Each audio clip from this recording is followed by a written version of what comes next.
السلام عليكم ورحمة الله وبركاته. أعزائي المشاهدين على قناة على اليوتيوب زراعة التين الشوكي في مصر. النهاردة فيديو مختلف جدا.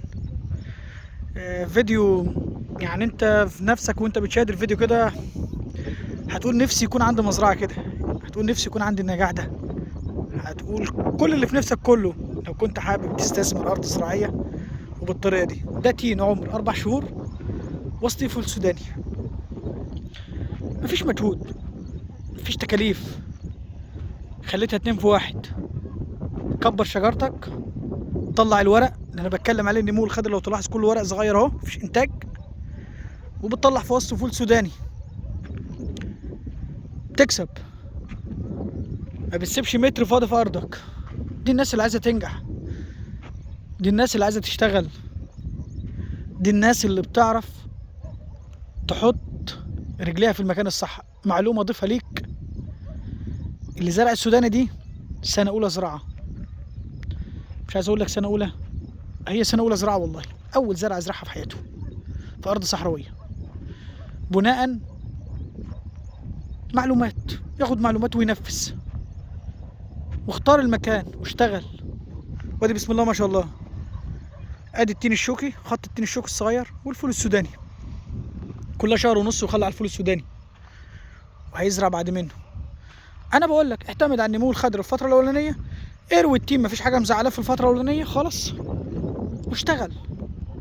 مفيش مشكله بالنسبه لك، انت الوحيد اللي بتكون عائق لنفسك، محدش بيكون عائق ليك. انت اللي بتختار غلط، انت اللي بتتعامل مع ناس غلط، انت اللي بتختار المكان الغلط، فانت اللي بتكون عائق لنفسك. ودايما بنصح الناس، تقول له ما تجريش ورا الرخيص، الرخيص ما بيكسبش، ولا هيكسب ولا هيوقفك على رجله. شوف الناس اللي بتنجح، اللي بينجح ما يفشلكش، واللي بيزرع وناجح عمره ما يفشلك.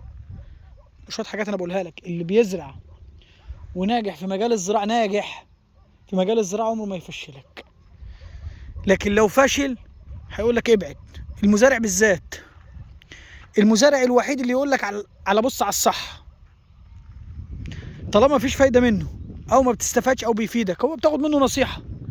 يعني بلاش انا او غير، لو رحت لواحد مزارع وفاشل في الزراعه والمكان بهدلته والزراعه بهدلته، يقول لك والله ابعد. هيقول لك ليه؟ هتقول له ليه ابعد؟ هيقول لك الاسباب كذا، انا اخترت كذا واتعاملت كذا وخسرت وانخرب هتلاقي كل ده. فهو بيقول لك على الاسباب الحقيقيه اللي واجهته، سواء اختياره في الشخص الغلط او الارض الغلط او الزراعه الغلط، فبيختار الاسباب الغلط. ما تروحش الواحد بقى، انا بقول لك خد المعلومه دي، عامل مكتب، خد بقى شويه الكلام الحلوين دول بقى، وقاعد عليه وبرنس نفسه، يقول لك ازرع كذا وخلي كذا واعمل كذا، ده كذا. اوعى تسمع الكلام ده، مش الزراعه ما فيهاش الكلام ده، ده هيفشلك. وهتلاقيه بيعمل اعلان لمنتجات هو اساسا ما بيزرعهاش، وبيديك اسعار للكيلوهات هو اساسا ما بدخلهاش بيته. تمام، انا بديك مثال حي، انا بنقل لك فول سوداني ناجح مع تين شوكي بنكبره في وسطه،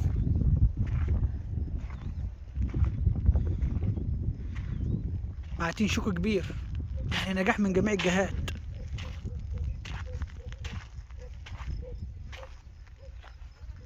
نجاح من كل الجهات زي ما انت شايف كده.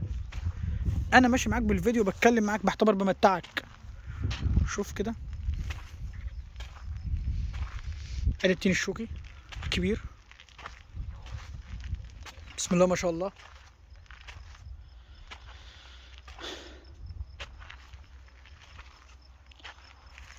عادي نرجع هنا كده.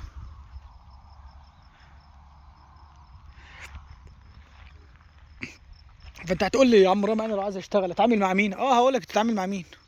تتعامل مع مزارع. والله لو نجح يقول لك انا بنجح وبعمل وبخلي، ان فشل يقول لك انا فشلت. واضح، واضح ودغري، واضح ودغري معاك. اوعى تتعامل مع واحد بتاع مشتل واحد قاعد لك في صحراء وعامل مكتب والشغل ده والكلام ده كله وانا بعمل وبخلي. انسى الاسطوانات دي كلها، اشبعنا من الاسطوانات دي. في ناس اسال اللي شبعوا منها، الحمد لله يعني الواحد عمره ما وقع لحد بالطريقه دي. فان شاء الله الفيديو ده انا مقتنع جدا ان شاء الله انه هيعجب ناس كتير. يعني اهم حاجه تعمل لايك وتخلي الناس كلها تشوف الفيديو ده.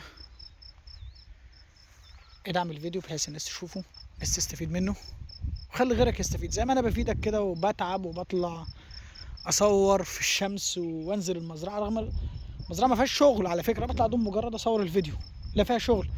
هنا كمان النظافه، الحشائش، مفيش الكلام ده خالص، ممنوع.